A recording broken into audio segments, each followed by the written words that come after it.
Oh, say can you see? Get him on the ground. Get him on the ground. Sir. It is the #1 public health challenge of our time. Sir.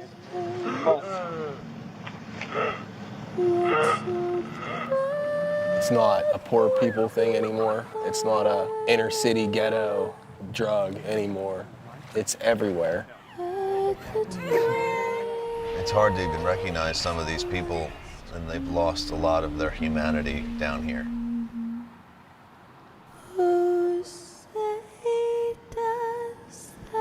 Tomorrow's not promised. It's not heroin that's killing our people. It's fentanyl. I'm not gonna die from this. Like, I'm not gonna die from this. It was like we went from 20 overdoses to 80 overdoses in a matter of a month, and we're like, what the hell happened here? I feel like it's a waste of my life. It's a fucking waste of everything.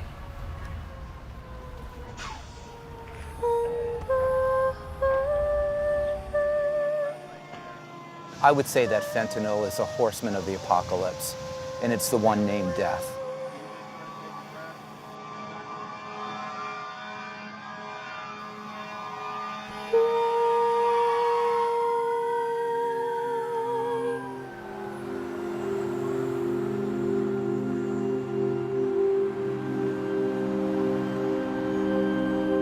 For decades, Interstate 95 has been notorious for its role in the illegal drug trade in America. Stretching from Florida to Maine, this corridor gives cartels easy entry to major cities.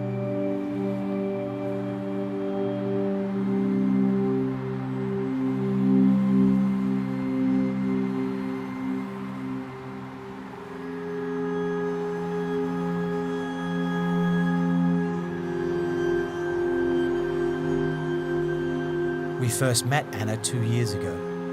She was a new resident on Baltimore's back streets of addiction. A lot of people walking by. All right, come on.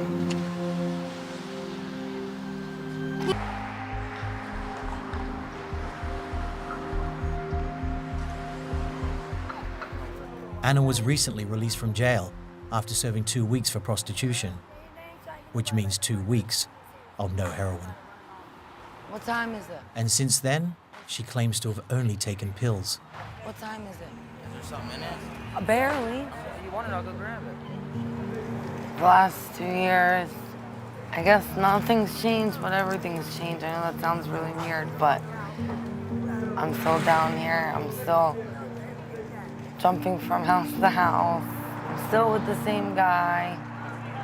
I feel a little trapped. I'm scared to shoot up again, but I know eventually I probably will if I stay down here. I'm not sure if I see my future right now.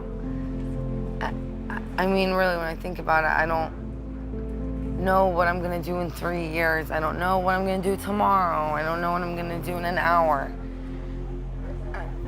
I mean, all I can do is hope that it will be the right thing, you know, and not what I'm doing now.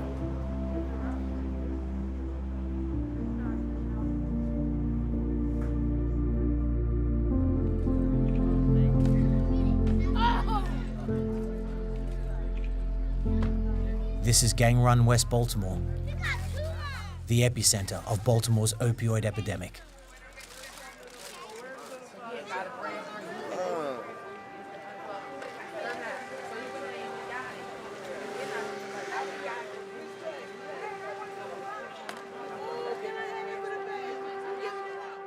Patty, a former addict, formed Angels of Addiction just after her son died of a heroin overdose. Here, walk on my feet. A lifeline to the lost, she has fed and clothed addicts and their families on these streets for years. Anytime, 24/7. I lost my only son in 2002, and God blessed me with many, many children, and it's an honor to serve them. And they're very precious people. A lot suffer from the disease of addiction. It's a very big problem, an epidemic here. I could never count throughout the years how many people that I've helped or known that have died from this disease. At least 100 people in the last few years. It's sad because there might, you know, next time we come, somebody might say, oh, so-and-so didn't make it. That happens often, especially since this fentanyl's been out.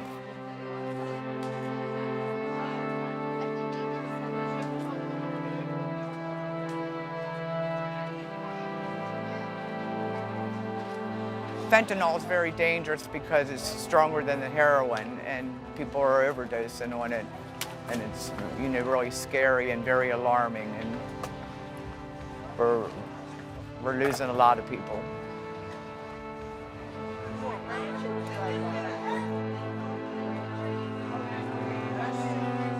I chase fentanyl. I chase car fentanyl because it's the only dope I feel anymore. But it's a big problem because it's so powerful. People that are have been clean for years and just recently decide to relapse,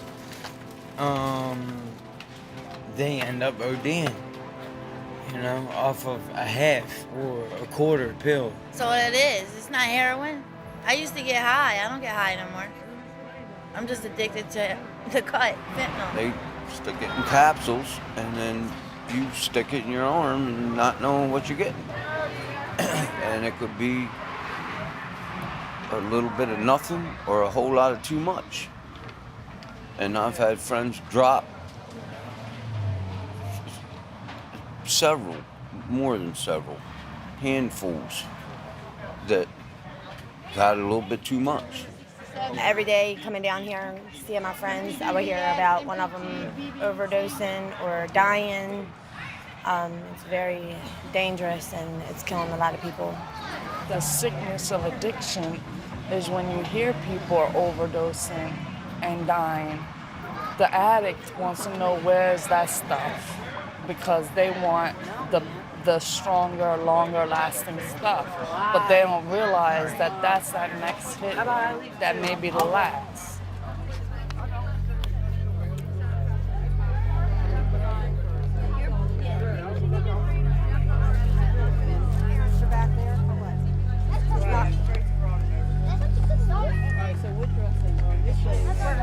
The bottle's empty. Thank you, ma'am. I appreciate it. Probably 9 out of 10 people do fentanyl and don't even know it. None of us know what we're doing. A lot of the people that we know like either died or moved or went to jail. Some go to rehab, but they always come back. Everybody out here is hooked on fentanyl. It's not really so much the heroin. Like I said, it's not even in it. The fentanyl is what everybody's in now. I feel like I'm not gonna leave my boyfriend ever. And if he's down here, I'm down here. Either he goes to jail, then I go to jail. We've never been clean together since I've been with him. Since we've gotten high. Said she hasn't used no needles, so I'm proud of her. She's been doing good.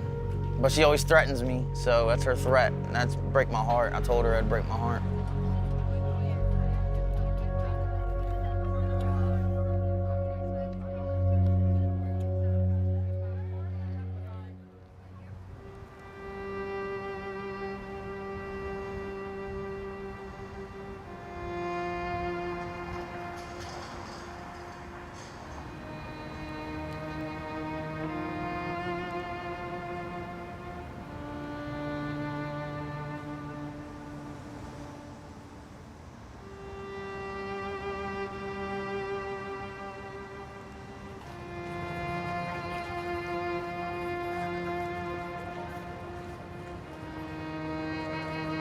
We meet Anna as she searches for her morning fix. Addiction seems to be fighting back.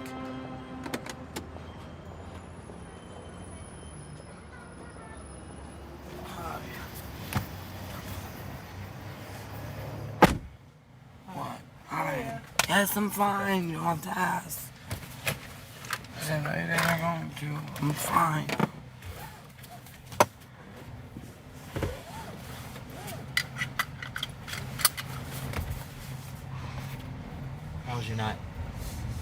Right. Tell us what happened. Nothing.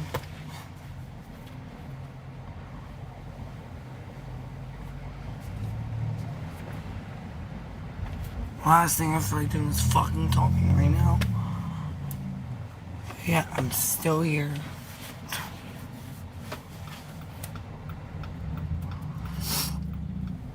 Anna and Dave squat in abandoned houses, moving frequently to avoid being found by landlords or police. The landlord ended up actually coming while we were inside.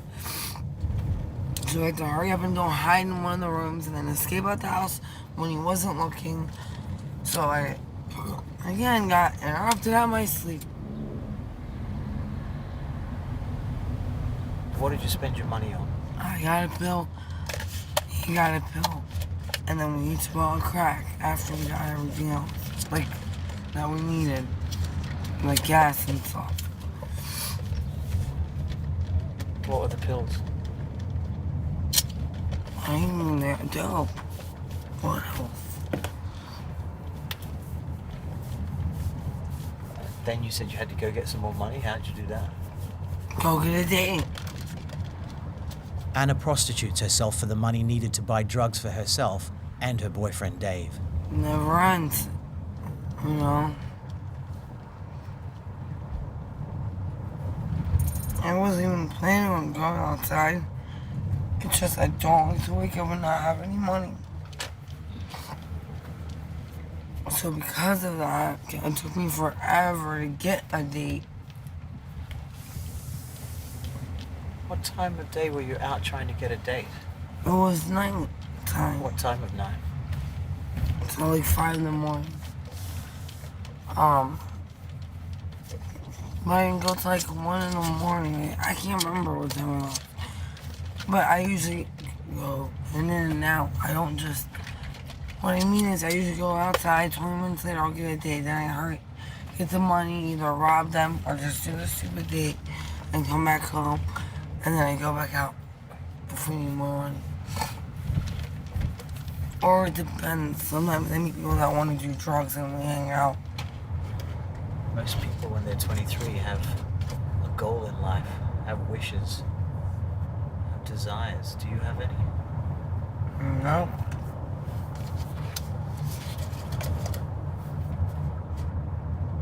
I don't plan on it no more.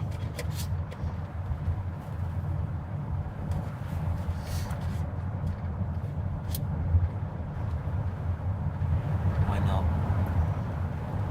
Like I said, because it's in like it's too late to fix.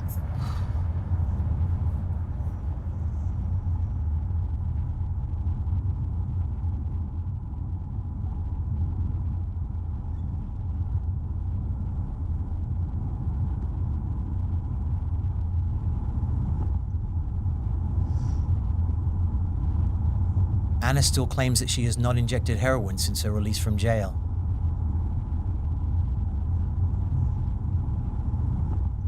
Her body tells a different story.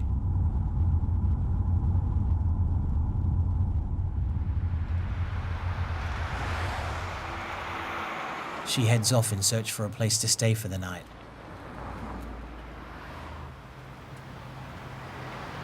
But that wasn't her first priority.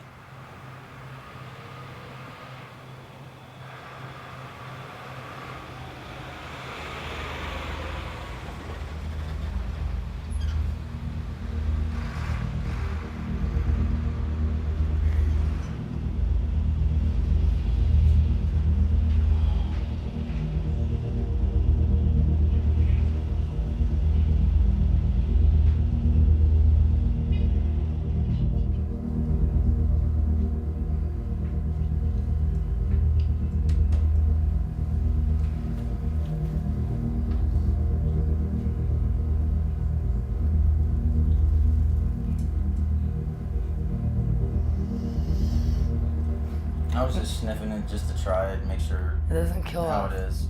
Like heroin's bitter, but fentanyl's kind of like got a sweeter taste to it.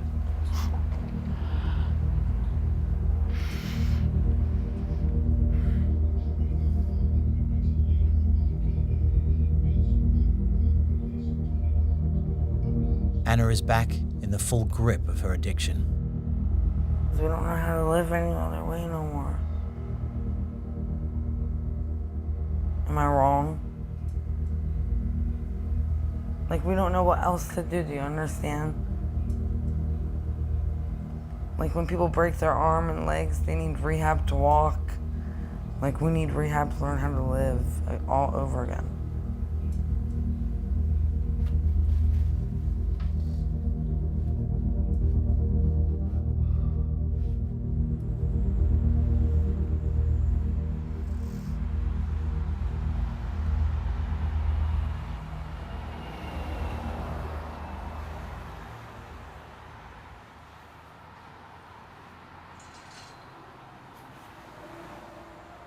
Name's Nathan O'Brien. I'm from Kentucky. My name's Olivia Light, from Oak Park, California. My name's Ed. I'm from New Haven, Connecticut. I'm Johnny Montesano. I'm from Long Island, New York. My name's Al. I'm from Ocean County, New Jersey. My name's Joe Wilkins. I'm from Fort Lauderdale, Florida. My name is Tommy. I'm from Birmingham, Alabama. My name's Millie. I'm from Currituck, North Carolina. I was addicted to heroin. I was addicted to heroin and prescription opiates. I was addicted to heroin. I struggled with heroin for 4 years. I'm a recovering heroin addict. Struggled with prescription pills and heroin. My addiction was pain pills and heroin. I struggled with heroin.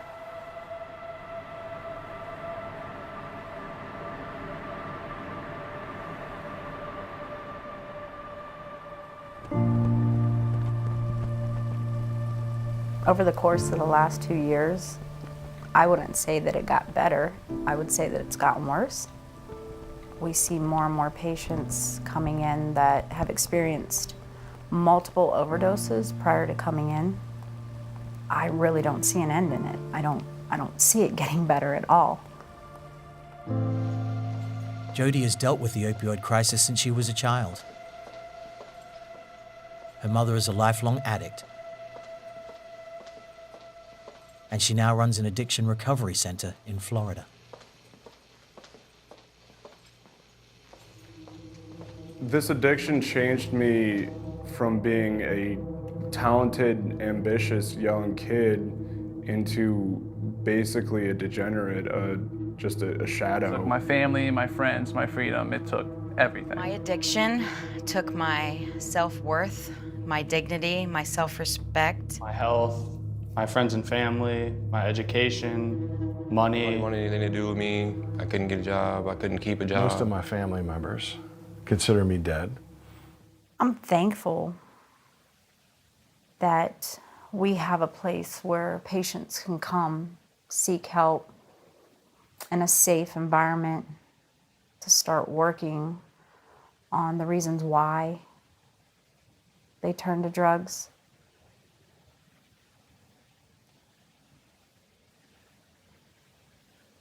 But every single day, it's a multitude of new people. It's like the floodgates have opened and it's just nonstop. I've been clean for 4.5 years. In 2 months, I'll have 5 years. Currently, I've been clean over 100 days. Just over 1 year. I've been clean for the 23rd of this month will be 60 days. Since March 20th, 2017. I mean, the date resonates in my brain, March 19, 2016. That's when I got clean. And it wasn't easy, but it was the most glorious experience of my life. Brittany seems to have traveled a long way from her days of addiction, but the beaches of Jacksonville, Florida are only a couple of hours' drive from Orlando, where Jody first introduced us to Brittany 2 years ago.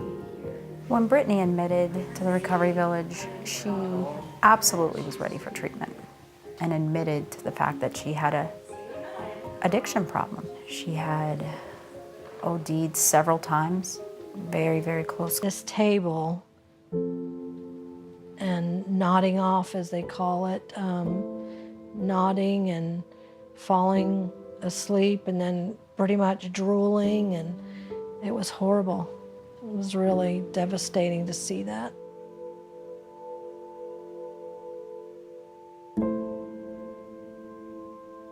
I was sick for 3 months, like throwing up constantly. I thought it was a bad flu. I got all these different tests done. One of them was a pregnancy test. I remember her coming back telling me, "You're positive." And I was like, I'm positive for what?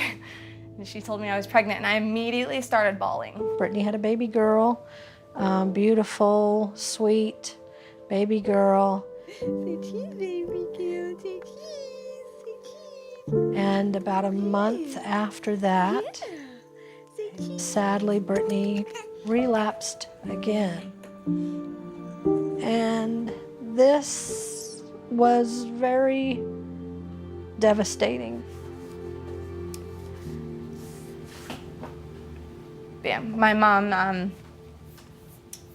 me and my mom got in a fight earlier in that morning. My mom said some things she didn't mean, and I was already in a very bad mental place. I went out to get formula. I ended up at a gas station, and an old dealer ended up being at that same gas station.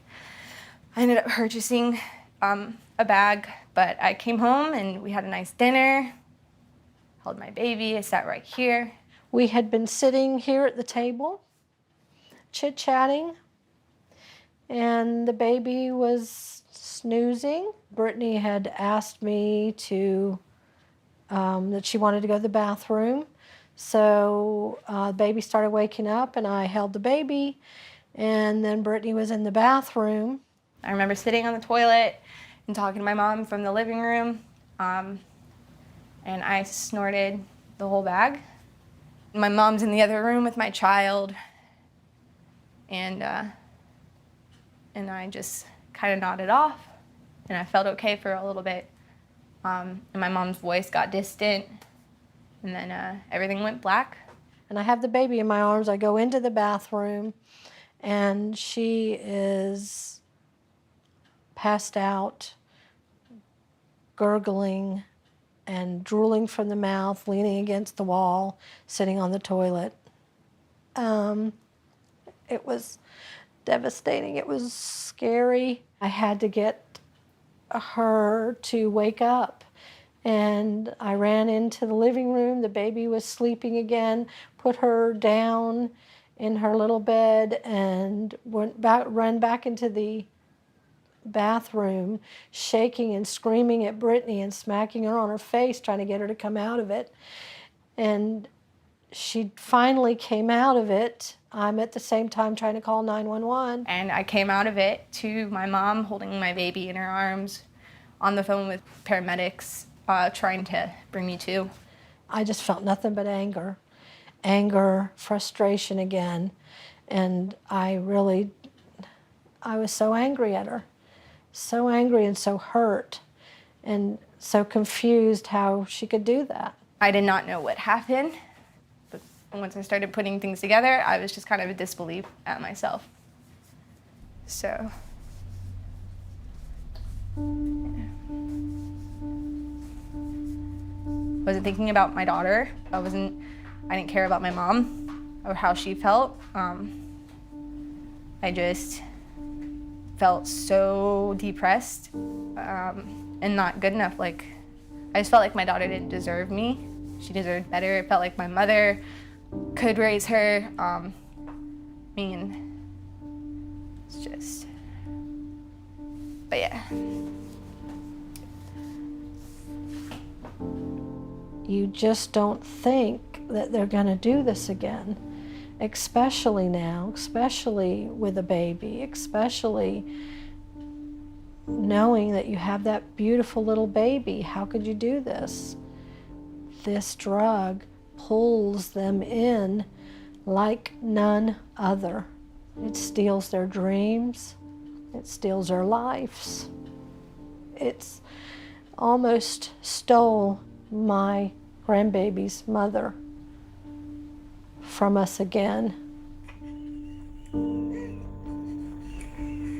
I've told Brittany that one of the saddest things I would ever have to do would be to have to tell my granddaughter about her mother, that her mother was an addict. And she tried very hard to get past this addiction, but was unable to, and died from it.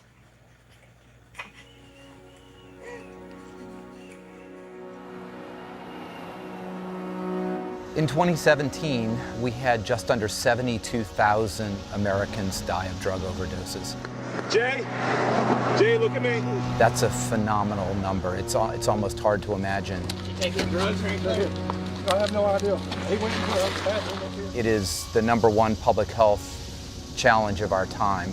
Opioids are now the biggest drug epidemic in American history. The number of deaths from opioid abuse have skyrocketed over the past 15 years, killing tens of thousands of Americans every year. That's more deaths than from car accidents and from guns. Emergency services overwhelmed. Another family burying a loved one. She overdosed in her car while her 2-year-old daughter was in the back seat.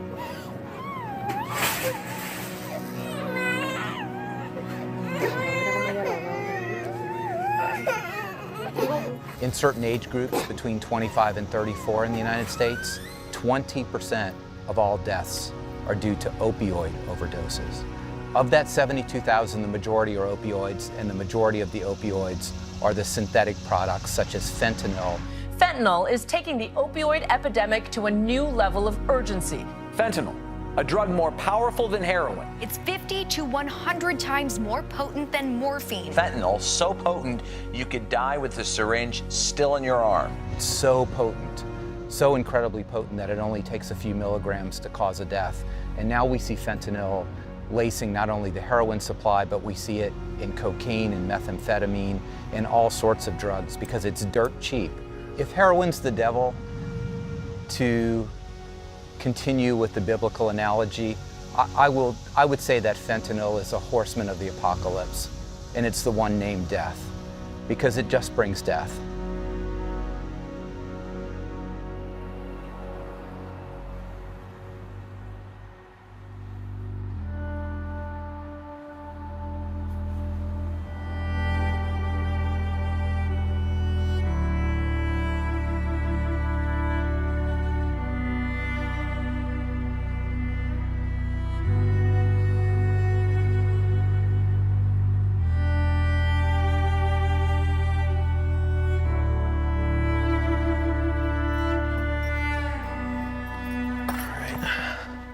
Yeah, if you just go straight here, I'll show you some of the more affected areas.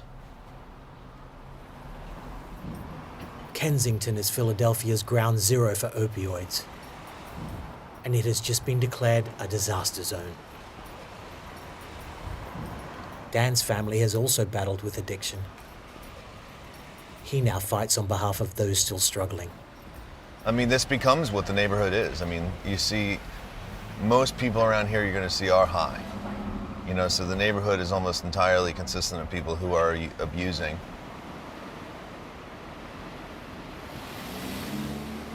You can't walk through this neighborhood without being offered drugs. It's hard to even recognize some of these people. It just seems like they're in a jungle, and they've lost a lot of their humanity down here. Heroin's been in Philadelphia for decades. This is not a new story. It's just that recently, the death toll has gotten so out of hand, and the farther you look, the more you realize how truly desperate things have become. I believe in 2016, we had 272 homicides and over 900 overdose deaths. Last year, we had around 300 homicides and 1,200 overdoses. So it went from being 3 times the murder rate to 4 times the murder rate in 1 year.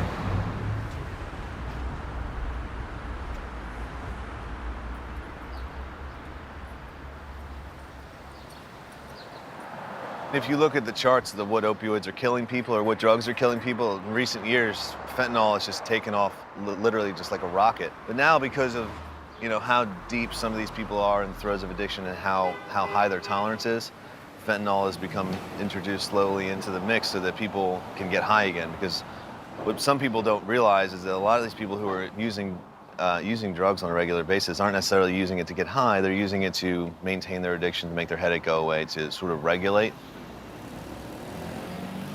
Any amount of fentanyl would kill most people who aren't addicted almost instantly. If it continues to get worse, like, where does it go from here?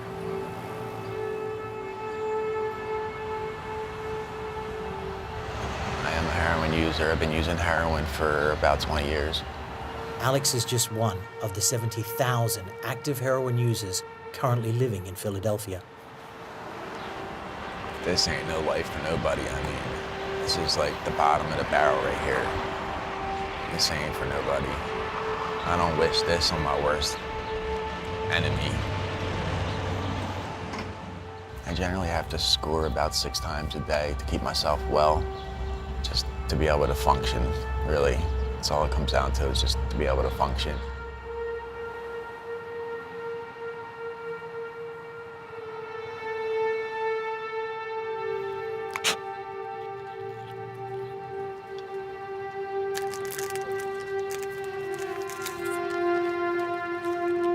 I hope that it's fentanyl because I've been doing it for quite some time, and heroin that's actually heroin will not get me well. My body actually craves the fentanyl.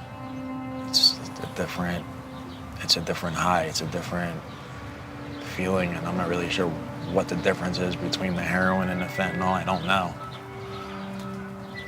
But it's what my body craves. And without it, I'll be just as sick as I am now. I feel like it's a waste of my life. I mean, I got a lot of people in my corner who care about me, a lot of people in my, in my family that love and care about me and want to see me do well. And I'm not doing nothing except sticking a needle in my arm every day, all day long. Waste. Waste of time, waste of energy, waste of money. It's a fucking waste of everything.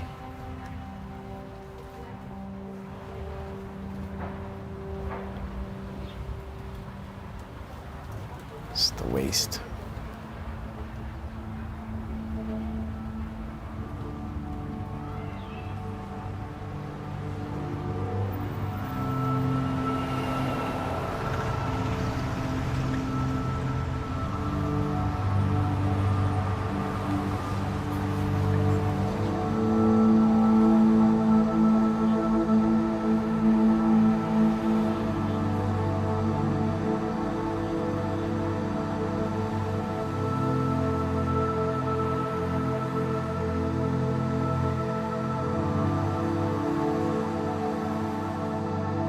In need of a place to sleep, Alex heads to an abandoned house that he and other addicts sometimes use to crash.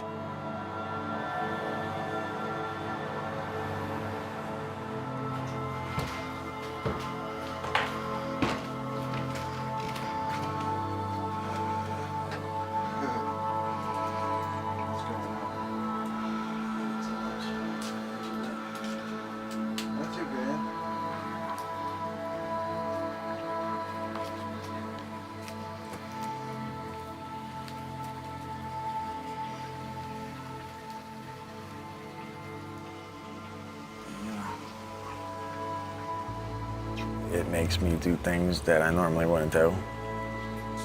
Lie. Manipulate.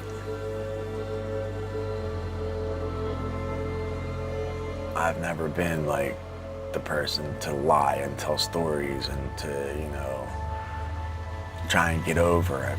I was not like that. But my addiction has definitely made me that way.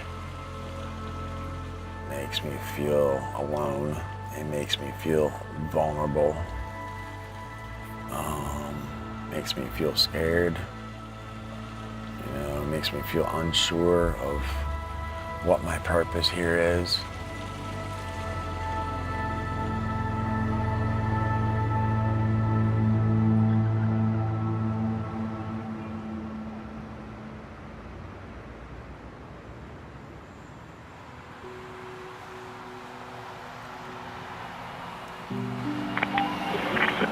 Manchester Fire Emergency. Request for an ambulance in Manchester. It's the Shell gas station. The patient is in the bathroom. He is overdosed. It's going to be for a female in her 20s.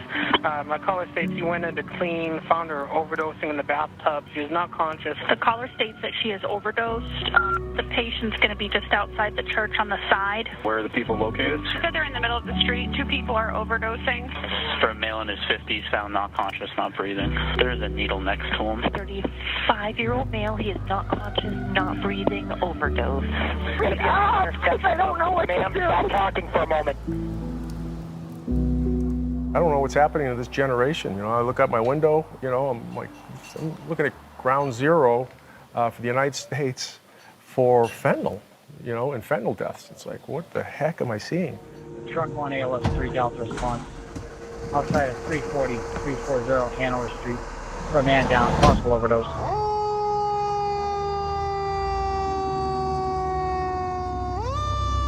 We went from 20 overdoses to 80 overdoses in a matter of a month, and we're like, what the hell happened here?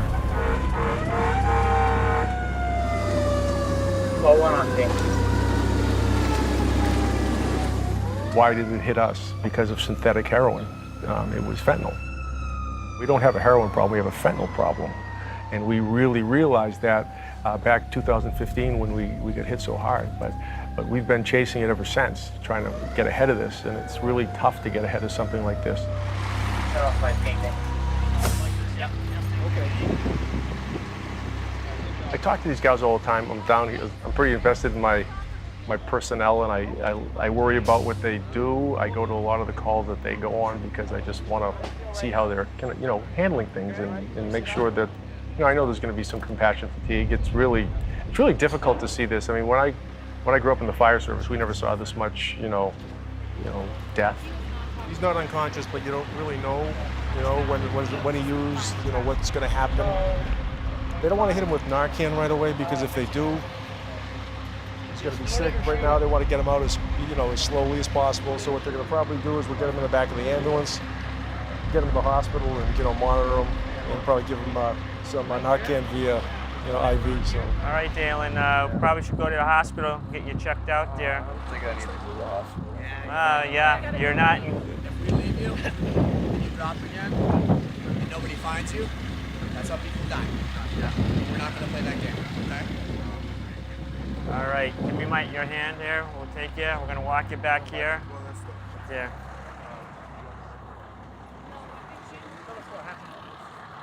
This gentleman was seen on the sidewalk, unconscious, very limited breathing, and had just done heroin, as he reported.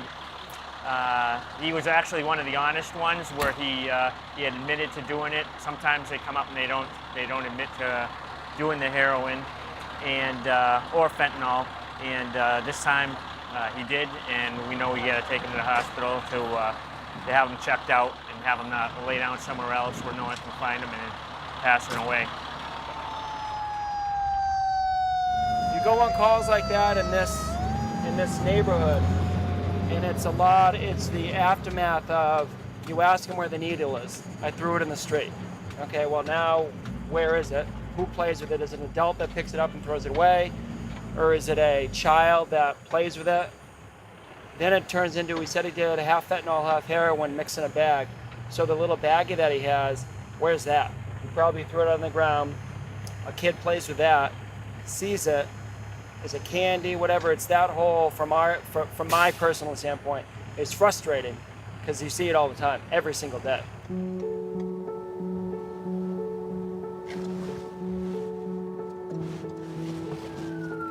Since this crisis has hit, we go out on these types of calls over and over and over again, all day long. So 10% of the overdoses that we get called to for an opiate results in death.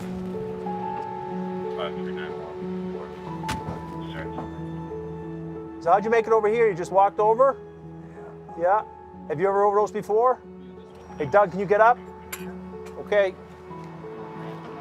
You gotta. You can't stay here. Dude, we were talking and having like a full conversation, and you just fell asleep like mid-conversation. Douglas is obviously overdosing on opiates. He admitted to using fentanyl. So yeah, and this guy needs help. He needs somewhere to go, and you know, like I told him, it's like there's help for him. You know, but it's getting to these people, and you know, and hey, I don't judge these people. You don't know where they came from. You don't know what kind of trauma was in their lives. So he needs help more than anything else. He's sick. So. With no increase in budgets or personnel, Manchester Fire Department now spends 70% of their time responding to drug-related calls. Layla, Layla, Layla, wake up. We got here, the police officer came by the park, was doing some surveillance. Gentleman here saw her passed out, called 911, unresponsive. We came here. She sold all the symptoms of an overdose. Right away, we administered Narcan, started breathing for her. He's going to give her another Narcan. So this will be the second one that we put in to try to, because she didn't respond to the first one, so we're going to put in a second one. If this one doesn't work, they'll probably do an IV and then put it in that way. Narcan is used to block the effects of opioids in an attempt to reverse overdoses. Now they're going to put the Narcan in by IV because the two nasals got her to come around a little bit, but not fully. So. Oh, there we go. Hi, Layla.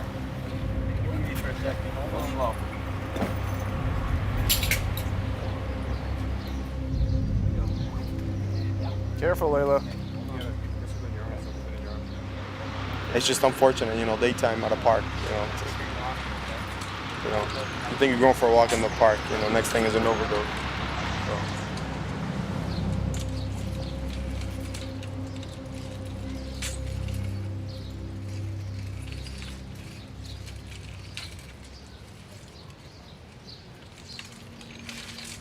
If this crisis right now doesn't worry you, then there's something wrong. You're not paying attention to it.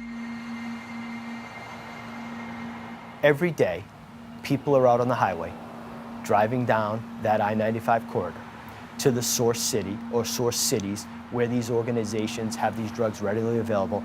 It's all day long. It's Monday through Friday and on the weekends, and it's nighttime, daytime, and during business hours. The product is always available. Look, New Hampshire, as of this morning, hasn't had a heroin overdose death. It's not heroin that's killing our people. It's fentanyl, and it's changed the game. It's cheap, it's easy to manufacture. For these cartels, they don't have to worry about opium anymore. They don't have to worry about the plant, sun, water, how they're gonna grow these growing cycles. They don't worry about any of that. They can mass produce this stuff in the same labs that they have set up, that they've used, you know, when they were making methamphetamine or any other drug. And they're able to manufacture it faster and cheaper. Working with local law enforcement, the DEA has identified dealers operating from a park. He's getting to the blue BMW. He picked up, he's looking around. All right, two-door blue BMW is leaving. So you can see how this works. We're set up in the park. We're sort of at a position where we can see what's happening. We see customers coming in. And he's coming to the park, New Hampshire plates. They're getting served. They're getting back in the car. New Hampshire plates from the other guys. Our guys are calling it out to the surveillance units. Surveillance units are taking them away to a place where, whether it's in New Hampshire or Massachusetts, we can safely make these traffic stops. Straight ahead right there. Okay, brother, we have another New Hampshire customer, guys. Another New Hampshire customer arriving. Hey, Metian guys. Anybody available? A vehicle possibly going on 95. Still laying right here. What do you think, homie? We're up here in New Hampshire now. We just stopped a car that we saw pick up from that same park. And this woman too had the stuff stuffed inside of her body cavity. She's pulling it out for the troopers.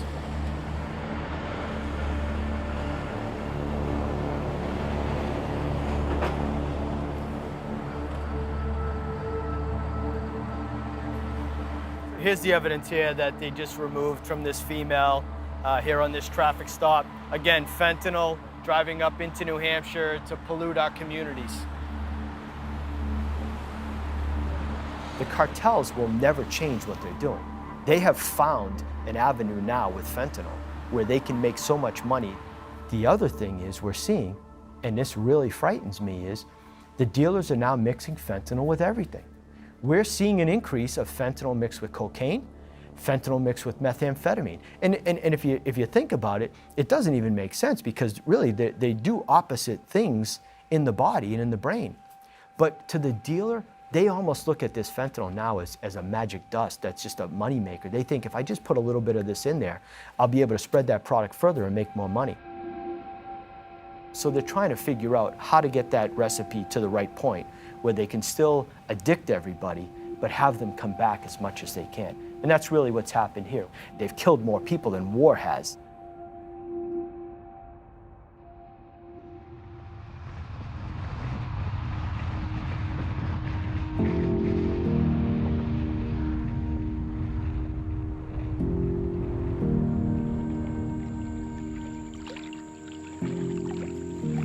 I like the person I am today. I used to hate myself. When we met Stephen, I didn't know him previously. He didn't want to hear anything about recovery. He didn't want nothing to do with the conversation, even though he was kind and sweet and respectful. I knew he just wanted to get up and go get high that day. He had it written all over his face.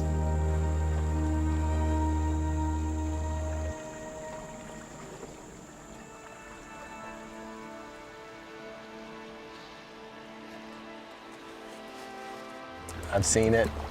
I've seen that scene, and it disgusts me how it kind of just fed itself. It just took everything from me, and I gave it everything I had willingly. It kind of took control. I'm not the same person. You know what I mean? I'm not that person.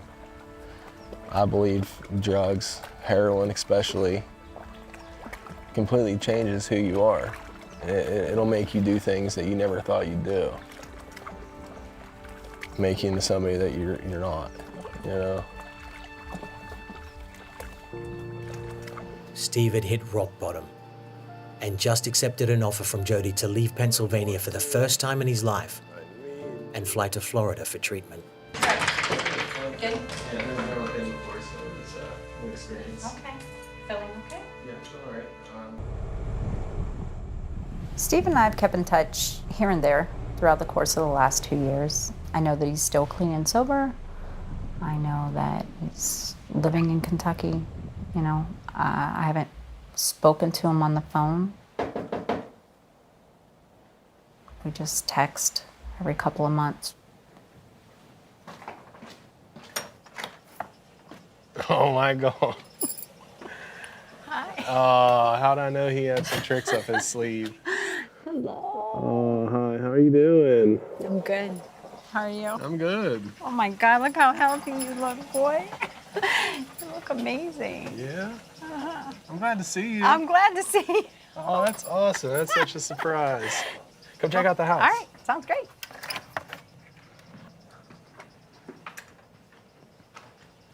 So you left Florida, went back to Pittsburgh, the Pittsburgh area, and wasn't gonna work, or? I had an opportunity to move here, and I kind of jumped on it. You know what I mean? For the first time in my life, I was able to just pick up and move. Before, I was so afraid to leave. You were afraid to leave what? Afraid to leave? I was afraid to leave the area that I was in because I didn't know where to get the next one, because I wouldn't know where to get it. Right. If I left. Right. So the drugs kept you captive in so many different ways. It kept me there in the same area. Now I had the freedom that I didn't have to stay around the area because I didn't know where I was going to get the next one. Does it exist here? Like, it typically exists everywhere? It exists. It's everywhere. Right. So, I mean, it's happening here? Yeah, it definitely is here. I've seen it a little bit. I know an addict when I see one. It's definitely here. You have to go look for it. If it doesn't come knocking at your door, yeah, it doesn't or come drop you off door, like a pizza, right? Yeah, like back home, Yeah. it was right in your face, and Sure. it came and found you.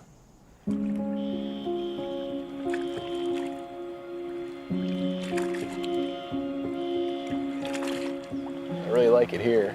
It's really nice. I feel better than I've ever felt. I don't remember a time where I felt this good about myself. 2 years ago, I couldn't even dream that I could be here doing what I'm doing and as happy as I am. If there's one individual, Stephen, who I know that we had a hand in saving his life, it's worth it. Nobody's life's better than someone else. We all deserve a chance at success and to live. Some of us have lost our way. It's not a poor people thing anymore. It's not a inner city ghetto drug anymore. It's everywhere, and it's killing people left and right every single day. Something's got to be done. It's gotta change. What's it gonna take? You know what I mean? Someone in a seat of power like that losing their child to it before they open their eyes to it. Like something's got to give now, or eventually there's gonna be no coming back from it. I just hope we haven't reached that point already.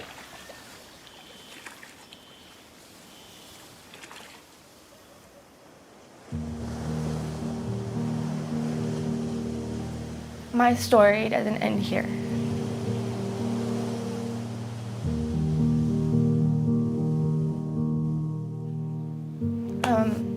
This isn't the last time anyone is going to see me.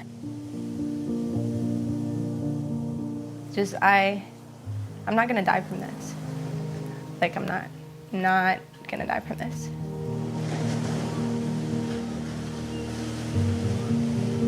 I want my daughter to be proud of me. I want people to be proud of me. You know, I want to be proud of myself.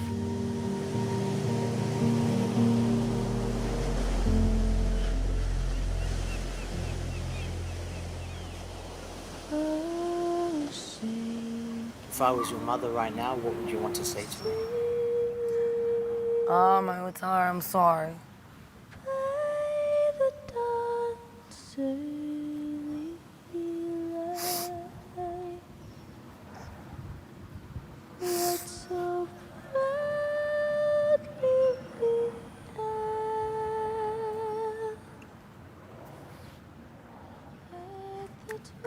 I can't tell her, hey, wait.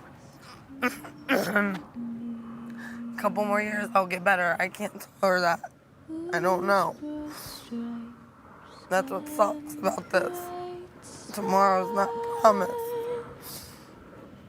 For her or for me.